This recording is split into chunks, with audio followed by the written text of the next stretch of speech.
Hi అండి, tomato egg curry ఎలా చేయాలో చూద్దాం ఈరోజు. ముందుగా ఎగ్స్ని సాల్ట్ వేసి బాయిల్ చేసుకోవాలి.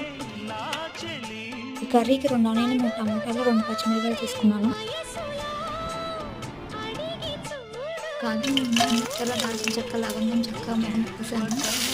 ఆ తర్వాత ఆనియన్స్ ఫస్ట్ వేసాను. కరివేపాకు కూడా యాడ్ చేయాలి. ఇప్పుడు అల్లం వెల్లుల్లి పేస్ట్ కూడా యాడ్ చేయాలి. సన్నగా కట్ చేసిన గ్రీన్ చిల్లీస్, టమాటాస్ కూడా యాడ్ చేసాను. ఇప్పుడు ఇందులో ధనియాల పొడి, గరం మసాలా కూడా యాడ్ చేయాలి. 2 టమాటాలు, జీడిపప్పులు, కొంచెం వాటర్ వేసి మెత్తగా పేస్ట్ చేసుకోవాలి. టమాటా పేస్ట్ యాడ్ చేసుకున్నప్పుడు కొంచెం వాటర్ యాడ్ చేయాలి. అలాగే రుచికి సరిపడా కారం కూడా ఇప్పుడే యాడ్ చేయాలి.